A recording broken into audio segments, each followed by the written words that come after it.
Hey there, Vernacular Faithful. Redcoat here, and I am at Proto ATL, continuing the interview series, just talking with a number of designers, playtesters, and publishers out here at Proto ATL. And I have got. My name is David Byers Smith. My first-time designer based out of Atlanta. All right, cool, cool. So, what brought you? So what got you into design?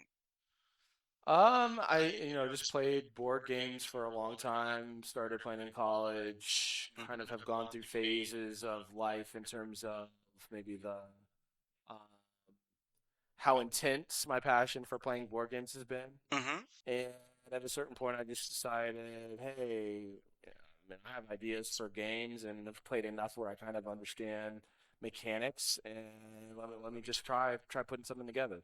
All right. Yeah, that sounds right. I mean, it's a very natural thing, right? It goes from having a kind of a love of the game in the first place to moving to, well, I want to make these.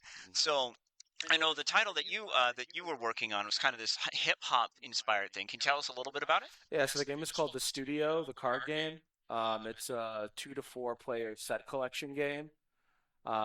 Basically, the overview for it is that every player at the table is a rapper competing to release the best album or mixtape over a number of different years.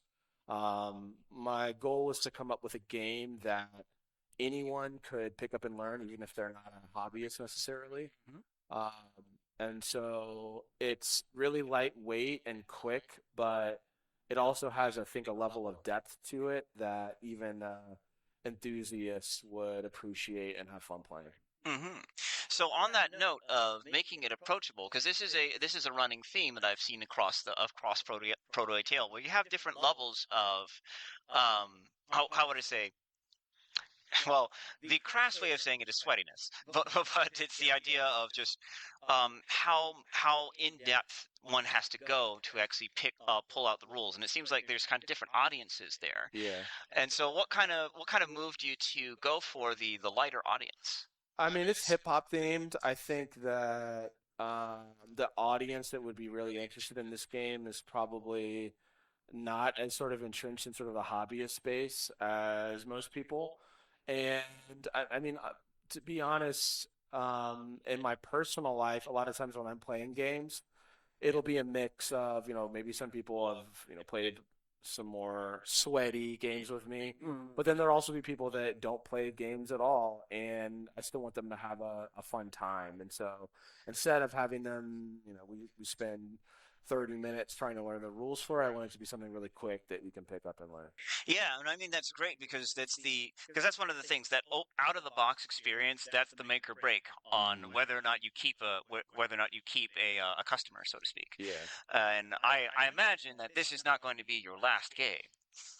I don't know. We'll see. I mean, I have a lot of plans for expansions for it. Mhm. I think that I've done some pretty cool world building around the kind of core system of the game, and so it definitely, assuming when it launches, it's a success, won't be the only SKU. Mhm. There'll definitely be more iterations that build on top of it, Yeah. but I'm not necessarily interested in designing more games that are just completely in another area. Like I'm really passionate about music and hip hop and rap in particular, and so that's kind of the world that I want to dive and put my energy into.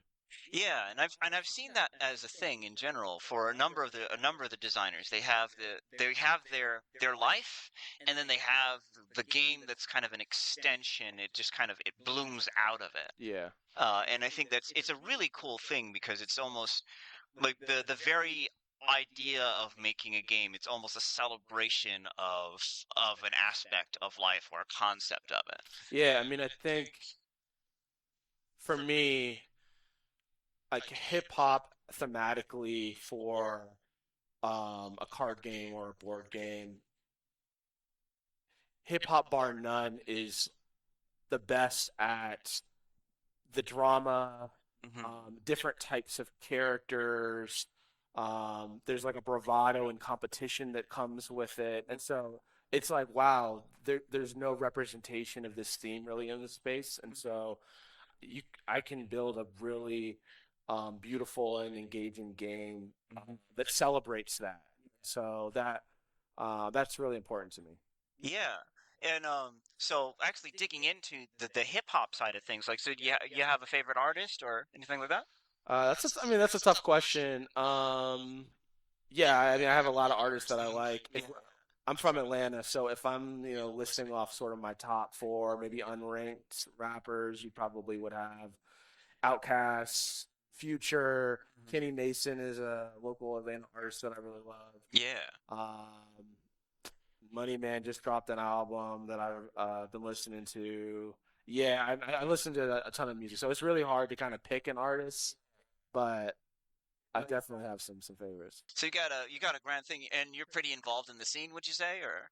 No, not really. I mean, I listen to a lot of music, Yeah, so yeah, in yeah. that way, maybe. Yeah, But yeah. I would not say that I'm necessarily involved in the scene. Okay, I got you. But you got it's a thing of where you've imbibed a lot of it and listened to a lot of songs, and you've got a real appreciation for it. Yeah, I would say that for sure. Yeah, appreciation for that culture and Yeah, everything. yeah. Yeah.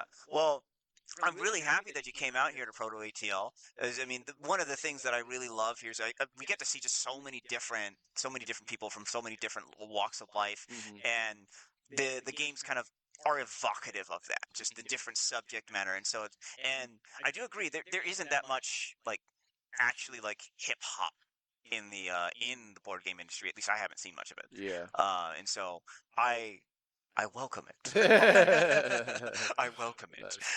All right. Well, is there let's see. Trying to think, is there anything else I want to ask you? Um, well, firstly, Atlanta influences everything. That's your hat. Yeah. Yeah, it's just like a local brand. Hmm. I think for me, it kind of just embodies, uh, I think Proto ATL is a great example of like Atlanta putting its stamp on the map. In this case, being sort of in the tabletop and sort of board game industry. Yeah, yeah. Um, There's a lot of creative force here. That's one of the things that it seems like you can everywhere you look is like there's going to be a new event or another thing like VO happening here, a performance happening there, convention happening there. It's always there's always new creative stuff happening here, and I think that that's kind of a in a sense, Atlanta influences everything because it influences the culture. And some say that all change comes from the nature of the culture. yeah, I'd agree with that for Yeah. sure. And so, in that regard, you have you have inserted yourself into the board game culture. Congratulations, sir. Thank you, thank you. Well, I think we're gonna wrap it up there. But yeah, tell them again your name and where we can find you. Yeah, so my name's David Bias Smith. The game I'm working on is called The Studio. You can find it at www.thestudio.cards. I'm also on Instagram. Should be launching really soon, so keep an eye out for it. All right, and play the games you want to play, boyos. This is Redco signing off.